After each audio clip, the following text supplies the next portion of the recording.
Welcome back. बात हो रही है पीडीएम के सियासी मुस्तकबिल की, और मुस्तकबिल इस वक्त कोई ज़्यादा ताबनाक नज़र नहीं आ रहा। उसकी बड़ी वजह चूँकि सबसे बड़ी इत्तेहादी जमात पाकिस्तान पीपल्स पार्टी इस्तीफ़ों के मामले पर पीडीएम की बाकी जमातों के साथ इख्तलाफ कर रही है। वो ये चाहते हैं कि असम्बलियों में रहते हुए कानूनी जंग लड़ें और इस हुकूमत को टफ टाइम दें। और इसमें कोई शक नहीं, आसिफ अली जरदारी साहब ने 27 दिसंबर को जो तकरीर की थी और उसके बाद उनकी जो बातें थी, उन्होंने सेनेट इंतखाबात के हवाले से कहा था कि हिस्सा लें। उन्होंने कहा हमें ज़मीनी इंतखाबात में हमें जाना चाहिए, और इन सारी चीज़ों का अल्टीमेटली अपोजिशन को फ़ायदा हुआ, हुकूमत को टफ टाइम मिला। अब जब आसिफ अली जरदारी साहब ये कह रहे हैं कि इस्तीफ़े नहीं देने चाहिए, पीडीएम क्यों चाह रही है बाकी उनकी जो इत्तेहादी जमातें हैं, ख़ासतौर पे मौलाना फजल रहमान साहब और मरियम नवाज़ साहिबा चाह रही हैं कि इस्तीफ़े दें।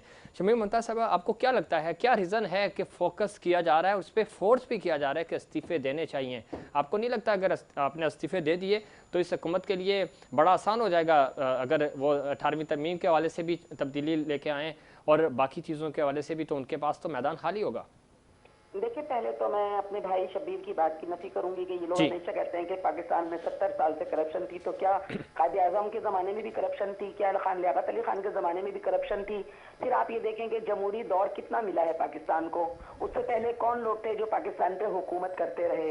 तो इसका मतलब है वो सब भी करप्ट थे, और अगर वो सब करप्ट थे तो वो आज क्यों बाहर हैं अदालती निज़ाम के फैसलों से? क्या वो व्हाइट कॉलर लोग नहीं आते फिर उस रेंज में कि अदालत करप्शन पे, या हुकूमत जिस तरह कहती है कि हम करप्शन का जो है पैसा वापस लाएंगे, तो क्या उन लोगों से पैसा लेना इस हुकूमत का काम नहीं है, या इसमें दमखम नहीं है क्योंकि ये लाए हुए किसी और के हैं? तो जाहिर है उनके खिलाफ, अपने आकाओं के खिलाफ कैसे बात कर सकते हैं? तो मैं अपने भाई से कहूंगी कि इस बात को करते हुए जरा कायदे आजम की उसको भी सामने रखा करें, और खान लियाकत अली खान और जो भी लोग थे पाकिस्तान बनाने में जो लोग शामिल थे उनको शामिल रखा करें। दूसरा, मेरे भाई ने कहा कि जी करप्शन बचाने के लिए एक टोला जमा हुआ है। तो मेरे भाई, करप्शन बचाने के लिए अगर ये टोला जमा हुआ है, तो आपका कप्तान कहता था कि अगर गैस बिजली महंगी हो जाए तो उस मुल्क का वजीर आजम करप्ट होता है। ये भूल गए मेरे ख्याल से कंटेनर पे खड़े होकर जो बातें होती थी। तो आज बिजली का दाम देख लें, गैस का दाम देख लें, सारे देख लें, तो फिर इस आईने में बिल्कुल आया है अक्स कि फिर करप्ट कौन है? सही वजीर आजम फिर पूछते, शमीम मुमताज़ साहब पूछते हैं इनसे। देखिए, मैं इस्तीफों पर आ रही हूँ।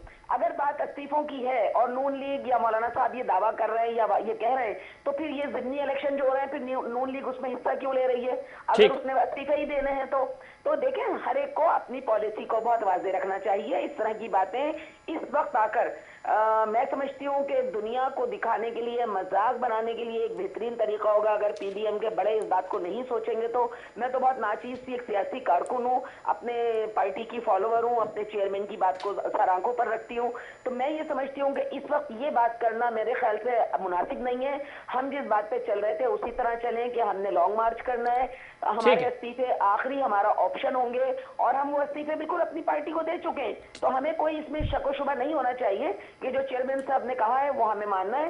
तो मैं मौलाना साहब से, बीबी मरियम साहिबा से भी गुजारिश करूंगी कि इस वक्त आकर ये फैसला करना कि कौन क्या कर रहा है, मैं समझती हूँ सब चीजें पहले तय हो चुकी थी। अब इस वक्त ये टर्न लेना, ठीक है, ये वक्त नहीं है, ये वक्त नहीं है इस तरह के फैसले का। शब्बीर साहब, आपने देखिए, करप्शन का फिलहाल को करप्शन की जब बात की जाती है, इनको सबसे ज़्यादा बुरी लगती है।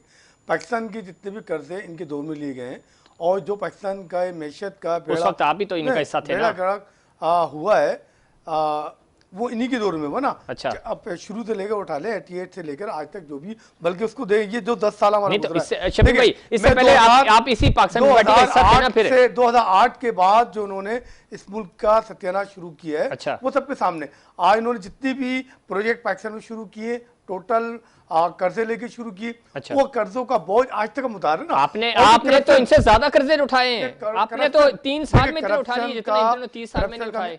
जनाब, हम तो इनके कर्ज देने के लिए उठाना पड़ता है ना। अच्छा, अपने तो मैशत का जो तो हमें पाकिस्तान जो मिला, सुने हमें जो पाकिस्तान मिला, सुने आप सुने मेरी बात, क्या ये अच्छा होता? बिल्कुल सही, हमें 19 क्या ये अच्छा होता कि आप जब 2018 में हुकूमत संभाल रहे थे, आप रिपोर्ट जारी करते कि हमारे पास ये रिजर्व हैं, इतने कर्जे हमने देने, क्यों नहीं किया आपने? मुझे अगर ये ऑफिस हैंड ओवर हो रहा है तो मैं बताऊंगा ना भाई, मुझे ये ऑफिस इस कंडीशन में मिल रहा है, इस कंडीशन में। जब आपके तजारती खसारे, देखा, या तो आप भी बात कर लें, मुझे बात करने दें। करें तजारती खसारे, तजारती खसारे हम पहले दिन से बात कर रहे हैं कि आपके 19 अरब से ज्यादा थे, आपके दर्द मुबादला खत्म थे। वो तो आप पहले दिन हमको बताया ना। तो जब आए अभी आप जो डॉक्यूमेंट्स नहीं पाकिस्तान की मैशत के जारी हो चुके हैं, जिसमें आपकी चीज़ों को हमने किया है। भाई, हमारे भाई ने कहा कि हमने कुछ नहीं किया। मैं अब तुम जो आपने कहा कि जनाब पीटीआई क्या कर रही है। अच्छा जनाब, पाकिस्तान में जो कोरोना आया उस पर पहली दफ़ा शफाफ तरीके से अगर लोगों को पैसा मिला है तो पाकिस्तान की तारीख में पीटीआई के दोनों मिला है। अच्छा, वरना इससे पहले जब भी आवाम के नाम पर बेनजीर कार्ड वगैरह उस पर लाखों करोड़ों हमने पहली दफा के साथ पैसे दिए, आपने लंगर खाने खोले, लोगों को बिल्कुल अभी हमारे जो शहद कार्ड आ रहे हैं, शहद कार्ड जो आ चुके, आप नौकरियां देने आए थे, लंगर खाने देने नहीं आए थे, क्यों नहीं? नौकरियां भी आ रही है, नौकरी देखिए पाकिस्तान का इम्पोर्ट हो रही है। अभी टेक्सटाइल में अब चले हैं, पाकिस्तान में इस वक्त सबसे ज्यादा जो इम्पोर्ट शुरू हो चुकी है, जो एक्सपोर्ट हम कर रहे हैं पाकिस्तान का, जो कपड़ा क्लोथ वगैरह जो हमारी इंडस्ट्री है उसको आप देख लें, जो बांग्लादेश है, जो दुनिया में सारी पाकिस्तान फैसलाबाद भर गया बिल्कुल है। इस वक्त आप देखें पहले दुनिया की सारी मार्केट बांग्लादेश इंडिया ने छीनी थी, आज पाकिस्तान लेके जा रहा है ना। गारमेंट्स की का जो मार्केट है इस वक्त पाकिस्तान के बाद आ रही। अब इसका जो रेशो निकाल के दे सकते हैं, इंडस्ट्री से मालूम कर सकते हैं। ये बात करें, जो चीजें इस मुल्क के अंदर पैदा हो रही है वही एक्सपोर्ट की इंपोर्ट की जा रही है। गंदम सबसे बड़ी देख ले आप, चीनी देख ले आप, गंदम देख ले आप। इस वक्त जो सूरत हाल है कि आप जहाँ बैठे हुए हैं, आप इस 3 साल दौर में पूरे कर्जों में डुबो गए। उसके बाद जब ये जाएंगे वो रिपोर्टें शाया करेंगे, आपको मालूम है तस्दीर तरदीद करते रहेंगे। मालूम है ये गंदम किसने किया है? किसने किया? पाकिस्तान पीपल्स पार्टी ने की होगी, आपने क्या हो गया? आलम गंदम तो शुरू से है ना। अच्छा, हम तो पहले दिन से जब पाकिस्तान बना तो ये पहला शायद मायदा उसी दिन ही मसला हो गया था। अरे क्या हो गया? अच्छा मालूम कर लीजिएगा, तारीख हिस्ट्री मालूम करिएगा। अरे आप मालूम करें, गूगल से करें, इतनी देर में हम शमीम मुमताज साहब से पूछ लेते हैं। अब आप फिगर्स ले। ये तो पहले से गंदम का तो शायद शुरू तो चला, लेकिन शायद नहीं, देखिए अभी देखिए कब से चल रहा है? अच्छा, गंदम का मसला कब से चल रहा है ये बता दें। गंदम साहब, सिंध में गंदम पड़े सड़ गई। अच्छा, पंजाब में कौन सा? 18वीं तरमीम के बाद ये तमाम चीजें जो है सूबे के पास गवर्नमेंट का एनएफसी अवार्ड सब कुछ सूबे के पास है। रुकावट है आपकी राह के अंदर। एनएफसी अवार्ड आप फंड तो दे नहीं रहे, फंड दे तो नहीं रहे। मिर्जा साहब, इससे बेहतर है आवाम को रिलीफ दे दे यार। 18वीं तरमीम को छोड़ दें, 18वीं तरमीम आपके पास जो है वो तो दे दें। सारा फंड तो को छोड़ दें, आपके पास सारा पैसा चला। अच्छा आप 18वीं तरमीम आप एक काम करें, छोड़े ना, आज एक काम करते हैं, यहाँ बैठ के आप ऐड कर लें 2018 में जिन हालात में हुकूमत आपने संभाली, जितने कर्जे इस हुकूमत के ऊपर थे वो एक तरफ रख दो। 3 साल में जो आपने कर्जे लिए, आपके जो नोट जितनी दफा माशाल्लाह अंडर टेबल वहां पे जो बन रहे हैं, प्रिंट हो गया, मार्केट में आप अपने जरिए मुबादला छुपा रहे हैं ना, इससे हफीज शेख साहब के अदाद शुमार की जादूगरी नहीं चलेगी। अब आवाम को हकायक का आपने हकायकनामा पेश करना होगा। मिर्जा साहब, आप मुझे लगता है कि आप एक तस्वीर निकाल के बजाय इस पार्टी के तर्जुमान बन के बात नहीं, ऐसी बात नहीं, अच्छा लगेगा। आप तर्जुमान बन के बात सुनी नहीं है। ये तो इल्जाम लगता है कि मैं आवाम की बात बोलो तो आप तर्जुमान यही तो बड़ा मसला, आप क्या हो रहा है? तैयार नहीं है। सूबे के बाद सारे इख्तियार आते हैं, वफाक के बाद इख्तियार सारे खत्म हो गए। एनएफसी और अच्छा सिंध गवर्नमेंट एनएफसी की बात करती है, पीएफसी की बात केपी आपके पास 8 साल से था, वहां क्या हुआ? वहां देख ली जाकर, वहां तालीम का रेशो देख ले, बीआरटी का वहां क्या नहीं हुआ? तालीम का रेशो देख ले, बीआरटी शुरू हुई ना, या तो बीआरटी आपके यहाँ शुरू नहीं, वहां हमने कम से कम 5 साल में शुरू की है। आपकी बात सुनते हैं ना तो कहते हैं चाइना के सदर ने ये किया था, तो भाई आप अपने मुल्क की मिसाल आप जाकर देखिए ना वहां। आपका पॉइंट ऑफ व्यू लेंगे। सारा इल्जाम पाकिस्तान पीपल्स पार्टी पे आ जाता है, जो कुछ भी हुआ पाकिस्तान पीपल्स पार्टी ने किया, गंदम चोरी हुई पाकिस्तान पीपल्स पार्टी ने किया। हम ये नहीं कह रहे कि पाकिस्तान पीपल्स पार्टी ने देखिए मेरे भाई, अगर कहीं कुत्ता भी मर जाएगा ना केपी में या कहीं, तो वो भी पीपल्स पार्टी नहीं मारा होगा, वो भी मुराद अली शाह पीएम साहब नहीं मारा होगा, क्योंकि हम इनकी आंखों में कांटे की तरह खटकते हैं। जहां तक मेरा भाई कह रहा है कि केपी में जाके देखें, आपको मेरी आवाज आ रही है? जी जी सुन रहे हैं हम आपको। आप केपी में जाके देखें, सबसे पहले एहतसाब कमीशन किसने खत्म किया आने के बाद? सबसे पहले केपी में खत्म हुआ ना। क्यों खत्म हुआ? आप एहतसाब नहीं देना चाह रहे थे। मेरे भाई ने कहा शिफाफ तरीके से पैसे खर्च हुए। पैनाडोल की एक गोली 25 लाख रुपए में पड़ी है पाकिस्तानियों को कोविड के जमाने में। ये एहतसाब था और ये शफाफियत थी। ये 25 लाख की बातें कहा, ये आप ख्यालों में बातें करें मैडम। ये ऐसी बातें करते हैं कि जब इनको खुद मुंह की खानी पड़ती है तो इन्हें पता चलता है। ये 18वीं तरमीम इनके सबके तकलीफ का बाइस बनी हुई है और ये चाह रहे हैं कि 18वीं तरमीम का किसी तरह, क्योंकि हम कहते हैं सूबाई खुद मुख्तारी, आईन पाकिस्तान 1973 कहता है सूबे खुद मुख्तार हैं, तो ये इनको ये खटक रही है। एनएफसी की और बात कर रहे हैं ये, या पीएफसी की बात कर रहे हैं। कितना एनएफसी सिंध को मिला है? कि कब हिस्सा पूरा मिला है सिंध को जो हम पीएचसी देंगे। ये वो सारी बातें करते हैं जो सिर्फ ख्वाबों में होती हैं, ख्यालों में होती हैं। दोस्त इनके पास पूरी टीम थी 200 लोगों की जो ये आ रहे थे और बाहर से इन्होंने अरबों रुपए लाके आईएमएफ के मुंह पे भी मारने थे और कर्जदारों के मुंह पे भी मारने थे। आईएमएफ ने ऐसी घुमा के इनके मुंह पे मारी है कि अब अवाम जो है ना वो सुई गैस से भी महरूम हो जाएगी, पहले बिजली से महरूम हुई है। अब ये कहते हैं जी हमें पता नहीं था। भाई आप इतने नाहल थे तो आप आए क्यों? जब आपको केपी में तजर्बा हो गया था आपने कहा हमें अच्छा हुआ विफाक नहीं मिला कि हमें तजर्बा नहीं था। अब आपको जब विफाक मिल गया अब आप फिर कह रहे हैं कि हमें तजर्बा नहीं था। तो जब इतने नातजर्बाकार लोगों को लाने वाले इस तरह सीटों पर बिठाएंगे तो पाकिस्तान, मैं कहती हूँ 21वीं सदी में हम उल्टे पांव पाकिस्तान में दाखिल हो रहे हैं। जो तरक्की जिस तरह भी नून लीग ने की, पीपल्स पार्टी ने की, किसी और ने अपने दौर में नहीं की। हमने सब्सिडी दी लोगों को, हमने बेनजीर इनकम सपोर्ट प्रोग्राम दिया, हमने लंगर खाने नहीं खोले, हमने लोगों को हुनरमंद बनाया कि आप आइए हुनर सीखिए और सारी दुनिया में जाके अपने हुनर के बदले अपना रोजगार कमाइए। शमीम मुमताज साहब कह रही है हमने हुनरमंद पाकिस्तान दिया, हमने नौजवानों को कर्जे दिए। एनएफसी पे बात आती है, इनको बड़ी तकलीफ होती है। कराची के म्युनिसिपल कॉर्पोरेशन के सारे इदारे उन्होंने छीन लिए।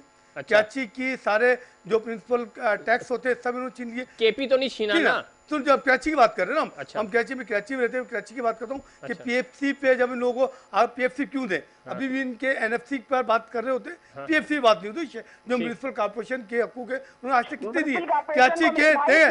पीएफसी में आपने क्या दिया कराची को? कराची के म्युनिसिपल के सारे इदारे आपने छीने में मैडम, आपने सारे कराची को म्युनिसिपल कॉर्पोरेशन को आपने सिंध गवर्नमेंट का मुताज कर दिया। आपको एनएफसी नजर आता है, आपको सब कुछ, लेकिन आप कराची शहर के साथ आप लोगों ने जो जुल्म किया है वो तारीख में कहीं नहीं है। आज भी कराची में, बल्कि सिंध के साथ, सिंध में कुत्तों की भरमार है। कल पिछले साल भी 1 लाख से ज्यादा लोगों को काटा गया, अभी भी लोगों को काटा जा रहा है। कुत्ते आपने तो 13 साल से सिंध में गवर्नमेंट है, आपने कुत्तों की वैक्सीन नहीं बना पाया। आप कुत्तों को कराची से नहीं कर पा रहे। सिंध में ये हो रहा है। अब तालीम का रेशो उनका क्या? अब बात करते हैं ये क्या सिंध में हालत तो जाकर देखिए। 13 साल तो गवर्नमेंट है, हम तो 2.5 साल हुए। 13 साल में सिंध में क्या कर लिया?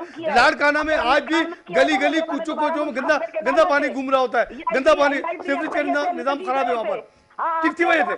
शमीम मुमताज साहब को सुन लेते हैं। पानी नहीं दे रहा, हयात हॉस्पिटल आपका बंद पड़ा हुआ है वहाँ पर, हयाताबाद वाला। अरे आप जो है सिंध में जहाँ लाड़काना शहर, जहाँ आपकी किबला मौत, हमें वहाँ का हालत देख ले। वहाँ गलियाँ जो है वो सीवरेज के निजाम की वो है। वहाँ आज भी आपके सिंध गवर्नमेंट के एजुकेशन मिनिस्टर सईद गनी ने कहा है कि 5000 से ज्यादा स्कूल डमी है जहाँ मवेशियों भैंसों का कब्जा किसका? ये सब के फ्लोर पे आपके मिनिस्टर ने कहा। किन लोगों ने कराया कब्जा? 13 साल में आप जो मवेशियां खत्म नहीं कर पाए। आपके स्कूलों में मवेशियों के बेड़े बने हुए, आपने खुद मिनिस्टर ने कहा बाड़े बने हुए। किन लोगों की 10 साल में वो खत्म करे ना। चलो सुन लेते हैं जी। आप लोगों का यही है, सिर्फ बोल बोल के लोगों को बेवकूफ बनाते हो। अब लोग इतने इसमें कुछ नहीं। इसमें शबीर भाई ये तो है ना, कराची में 162 का आपने वादा किया था, नहीं पूरा हुआ। 1100 अरब रुपए का पैकेज कहाँ आपको नजर होता हुआ नजर आ रहा है? एमक्यूएम आपकी इत्तेहादिया रो रहे हैं बेचारे, एक वादा आपने उनका नहीं पूरा किया। देखें वो इंशाल्लाह सारे वादे पूरे कब होंगे? जब आपकी हुकूमत चली जाएगी। अल्लाह न करे। अब मैंने बोला 13 साल से ये लोग बरसर इख्तियार है ना, 3 साल से तो आपके लिए 10 ही रह गए। 13 साल में देखें सिंध का बच्चा वो डालते हैं ना, क्यों देते? तालीम से महरूम किया। सिंध में एनआईसीडी बनाया उन्होंने, सड़कें बनाई, घर जाके देखें, इतना वीआईपी कर दिया। जनाब आप जाकर देखें ना, आप इनकी तर्जुमानी करें, आप जाकर सिंध में आज भी ये इल्जाम ना लगाए ना, इल्जाम ना लगाए। आपको अच्छा काम करे तो हम आपकी बात करें। 1 लाख से ज्यादा कुत्तों ने बच्चों को काटा, वैक्सीन नहीं है इनके पास बच्चों के कुत्ते के काटने की। पूरे पाकिस्तान में नहीं है। ठीक है सिंध में, अरे सिंध में अपने लाड़काना शहर में गए आप, लाड़काना शहर में एक पुल के क्या बनाया? पूरा लाड़काना शहर आज भी इलाका बना हुआ है। बात ये शबीर भाई, फिर भी आप कहेंगे कि पीपल्स पार्टी की नुमाइंदगी कर रहा हूँ, लेकिन हक़ाइक़ी पर्दापोशी सबसे बड़ी इंसानियत की दुश्मन है। इस वक्त आप वफाक की अलामत है, वफाक की नुमाइंदगी कर रहे हैं। चले मैं कह रहा हूँ पीपल्स पार्टी बहुत ख़राब है, बहुत बुरी है, कुछ भी नहीं किया 13 सालों में। आज अल्लाह ताला ने जिस वसाइल के साथ, जिस आशीर्वाद के साथ आपको वफाक में बिठाया हुआ है ना, और आपकी कौन सी है सर? आशीर्वाद सबको पता है कौन सी, बताने की जरूरत नहीं है। और दूसरी चीज वो करते हैं, एक्सप्लेन करते हैं। एस्टेब्लिशमेंट का नाम मैं देखें, आपको नाम भी दे दूंगा ना। एस्टेब्लिशमेंट कंट्रोल टावर जहाँ चल रहा है इस वक्त, जो रातों रात आपने वफाक को अपने कब्जे में किया, जिस अंदाज में अवाम के बजाय इलेक्टेड सिलेक्टेड के फक को हटाकर आपने कब्जा किया। देखिए अब छोड़ दो उसको, हम उसके बस से बाहर आ गए। आपके इस टाइम सबसे बड़ा, जिस कराची की बात कर रहे हैं, अल्लाह करे नहीं दर्द के दिल में हो। आज ये वफाक के अंदर बैठे हुए कराची की बात कर रहे हैं, क्या दिया कराची को? इस वक्त चले मुश्तरका मुफादात कौंसिल का इजलास हो रहा है। मैं कह रहा हूँ बहैसियत वज़ीर आज़म आप कराची के अंदर मरदमशुमारी के ऊपर कदगन ना लगाए ना, आप नताइज जारी करने की बात कर रहे हैं। आप बताएं आपने मेरिट के साथ क्या किया, आपने क्या इंसाफ दिया कराची के लोगों को। आज आपको वहाँ जगह चाहिए थी बाग सिर्फ इतनी कि आपको नकब लगाने का मौका नहीं मिल रहा, आप धीरे धीरे चोरी करके वहाँ पे सिंध हुकूमत को नीचे से काट के आप बैठ के अपनी नुमाइंदगी करने की कोशिश कर रहे हैं। यार छोड़ दें, आवाम को इससे मतलब नहीं है। आवाम आपको कंधे पे पहले भी बिठा के ला रही थी, आज भी लाएगी, लेकिन आप उसको हक तो दें। आप यहाँ पे नौजवान जो बेरोजगार घूम रहा है, आज वही NFC अवार्ड के पीछे रो रहे हैं। आप अपने MPA से नहीं मिलते, कराची की नुमाइंदगी करने वाले लोगों से नहीं मिलते, आपस में इनके अंदर इतना तजाद है कि आप सोच नहीं सकते। तो भाई आप कौन को क्या डिलीवर करोगे? गंदम का जो महंगाई का जो खराब अभी भी वीडियो चली ना, सारे सिंध की गंदम खराब करने की जिम्मेदारी किसकी है? भाई गंदम से बाहर आ जाओ, खुदा के मानो पार्टी ने चलो बिजली आपके कंट्रोल में, गैस आपके कंट्रोल में, पेट्रोल आपके कंट्रोल में, सारे इल्जामात तो लगाए ना, सारे इल्जामात आ जाएं। जी शमीम मुमताज साहब, चूंकि प्रोग्राम मुझे वाइंड अप करना आखिरी मिनट है, क्या कहेंगी? इल्जामात अगेन वही बात है, आपकी तरफ आ जाते हैं, लेकिन इल्जामात से निकल कर आपको लगता है कुछ? बस यही कहूंगी कि पीटीएम के रहनुमाओं से और जो भी उनके सदर हैं और जो भी मैं कहूंगी कि इस वक्त सिर्फ पाकिस्तान का सोचें। 1 पॉइंट एजेंडा है कि हमें इस PTI की गवर्नमेंट से जो सिलेक्टेड भी है, नाअहल भी है, इससे हमें पाकिस्तानी अवाम की जान छुड़ानी है। पाकिस्तान के अवाम को आजाद छोड़ दिया जाए, वो फिर एक फेयर एंड फ्री इलेक्शन के जरिए अपने लोगों का इंतखाब करें और वो लोग अगर जिस तरह पहले मसाइल हल करते रहे उसी तरह करें और इनके घर भेजें, ये जाएं, सीखें और फिर मजीद 22 साल जब गुजर जाए इनके सीखने के, फिर ये ख्वाब देखें, फिर दोबारा इनको लेके आए। बेग साहब क्या कहेंगे, आखिरी कमेंट आपका? मैं तो इतनी कहूँगा, अल्लाह का रहे कि बजाय इसका हम एक दूसरे को नीचे गिराने के, अगर अपोजिशन और मौजूदा हुकूमत एक प्लेटफॉर्म पर बैठ गए किसी अंदाज में अवामी मफाद में कोई फैसले कर ले, वो ज़्यादा बेहतर होंगे। शबीर देखिए इंशाअल्लाह ताला हमें अपने प्राइम मिनिस्टर खान साहब की नीयत पर पूरा यकीन है कि इंशाअल्लाह ताला पाकिस्तान को तरक्की पर लेकर जाएंगे और लेके जा रहे हैं। वो एक मान स्थान है और पाकिस्तान में बहुत कम ऐसे लोग। ठीक है शबीर भाई, आपका बहुत शुक्रिया। जनाब मिर्ज़ा बेग साहब आपका बहुत शुक्रिया। शमीम मुमताज़ साहब आपका भी बहुत शुक्रिया। नाज़रीन ये था हमारा आज का प्रोग्राम। उम्मीद करता हूँ दीगर प्रोग्राम्स की तरह आज का प्रोग्राम भी आपको पसंद आया होगा। मुझे और इनसाइड पाकिस्तान की पूरी टीम को दीजिए इजाज़त। अल्लाह निगहबान।